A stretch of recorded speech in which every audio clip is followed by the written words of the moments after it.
भी ऐसा लगता है कि आपकी लाइफ की सबसे बड़ी कमी है कम्युनिकेशन। बात करने की कला ना आने के कारण आप लाइफ में हमेशा पीछे रह जाते हो, जैसे रिलेशनशिप में, करियर में, ग्रोथ में। तो ये जरूरी है कि हम अपनी कम्युनिकेशन स्किल को इम्प्रूव करें, क्योंकि जब आप बोलते हो तो सिर्फ आपके शब्द बाहर नहीं आते, बल्कि आपकी पूरी पर्सनैलिटी बाहर आती है। और मैं गारंटी के साथ कह रही हूं कि ये वीडियो आपके लिए बहुत बहुत बहुत हेल्पफुल होने वाली है, क्योंकि मैं लेकर आई हूं ऐसे 5 पावरफुल और आसान ट्रिक्स जो आपको बात करने की कला में मास्टर बनाएंगे। आप लोगों को देखकर उनसे दूर नहीं भागोगे, बल्कि आपके अंदर इतना कॉन्फिडेंस आएगा कि आप खुद लोगों से इंटरेक्ट करना चाहोगे। आपको सोशल होने से डर नहीं लगेगा। तो चलिए बिना टाइम वेस्ट किए वीडियो को शुरू करते हैं।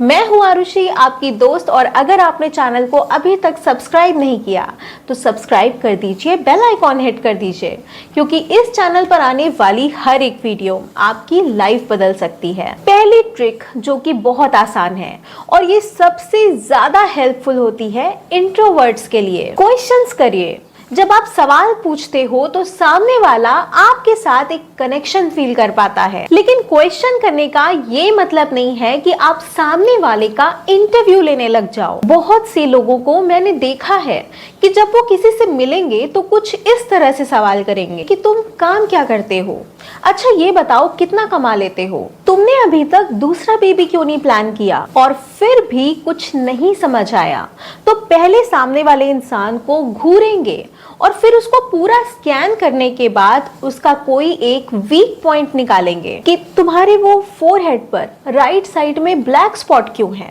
ये वो सवाल होते हैं जो काफी सेंसिटिव होते हैं और आपकी पर्सनालिटी पर, आपके कनेक्शन पर बुरा प्रभाव डालते हैं।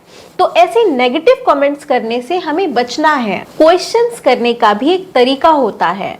जब भी आपको ऐसा लगे कि जिस इंसान से आप बात कर रहे हो वो अपनी लाइफ में कुछ अच्छा कर रहा है, उसने कुछ अचीव किया है, तो आप उनसे पूछ सकते हो कि इस चीज को अचीव करने में आपका एक्सपीरियंस कैसा रहा, या फिर आपकी जर्नी का सबसे टफ पार्ट क्या था। किसी टॉपिक पर बात शुरू हुई, जैसे 3i एटलस, जो कि काफी चर्चा में है कि ये एक ऐसा कॉमेट है जिससे एलियंस आने वाले हैं, तो आप उनसे पूछ सकते हो कि आप इस बारे में क्या सोचते हो। जब आप इस तरह से सवाल पूछते हो तो सामने वाले को फील होता है कि आप उनके बारे में भी जानना चाहते हो। उनकी सोच, उनके एक्सपीरियंस और उनकी बातें आपके लिए मैटर करती हैं। ऐसे में लोग आपके साथ इमोशनली अटैच होते हैं, क्योंकि आज की बिजी लाइफ में कोई किसी को भी सुनना नहीं चाहता। हर कोई चाहता है कि मैं बोलूं और सामने वाला सुने। मैं जितना हो सके उतना ज्यादा बोलकर खुद को काबिल दिखा सकूं। ये वो आदत है जिसके कारण हम कभी एक अच्छा कम्युनिकेटर नहीं बन पाते, क्योंकि कहीं ना कहीं हम ये बात भूल जाते हैं कि एक अच्छा कम्युनिकेटर बनने से पहले एक अच्छा लिसनर बनना होता है। लेकिन एक बात का ध्यान हमेशा रखना है कि हम जो भी सवाल पूछें वो ओपन एंडेड हो, मीन्स वो सामने वाले को बोलने के लिए इंस्पायर करें। जैसे मैंने पहले बताया था कि जब आप किसी से उसका एक्सपीरियंस पूछते हो तो वो इंसान पूरे एक्साइटमेंट, पूरे इंटरेस्ट के साथ बोलना शुरू करता है और कॉन्वर्सेशन लंबी चलती है। लेकिन अगर आप क्लोज एंडेड क्वेश्चंस करते हो, मींस जिसका जवाब सिर्फ 1 या 2 शब्दों में या फिर सिर्फ हाँ या ना में ही खत्म हो जाता है। फॉर एग्जाम्पल, आपने किसी से पूछा कि आपको चाय पसंद है या कॉफी, तो सामने वाला सिर्फ कॉफी कहकर चुप हो जाएगा और कॉन्वर्सेशन बिना शुरू हुए ही खत्म हो जाएगी। अगर आप चाहते हो कि लोग आपकी बातें भी ध्यान से सुने, उनमें इंटरेस्ट ले, एंगेज रहें, तो आपको अपनी बातों में स्टोरीज का यूज करना होगा। क्योंकि जब आप अपनी बातों में स्टोरीज का यूज करते हो तो लोगों का दिमाग स्टोरीज सुनकर तुरंत तस्वीरें बनाने लगता है और उनके इमोशंस एक्टिवेट हो जाते हैं। इसका फायदा ये होता है कि बिना डायरेक्टली बोले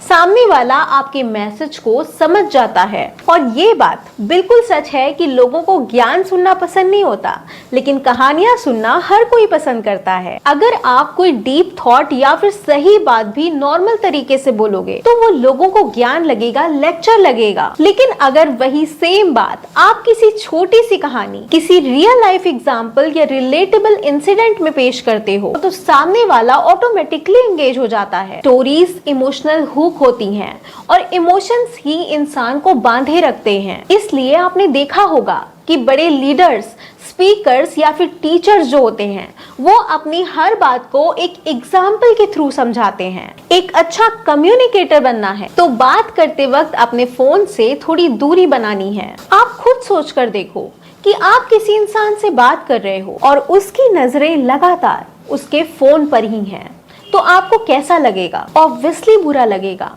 तो ये गलती नहीं करनी है। कई बार ऐसा भी होता है कि जब कोई बात कर रहा होता है तो हम बीच बीच में घड़ी की तरफ देख रहे होते हैं और सामने वाला हमारे लिए नेगेटिव हो जाता है।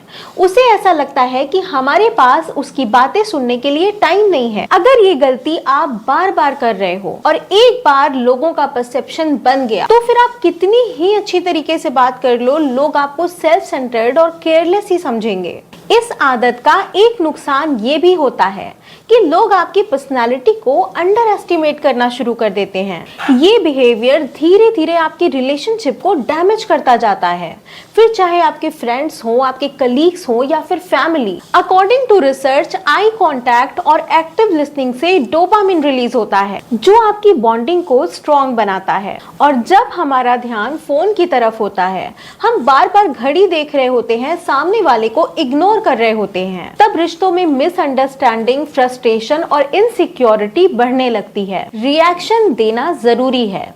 लोग अक्सर कहते हैं कि मैं सुन तो रहा हूँ, पर क्या सिर्फ सुनना काफी है? सवाल ये है कि क्या आप सही रिएक्शन देते हो?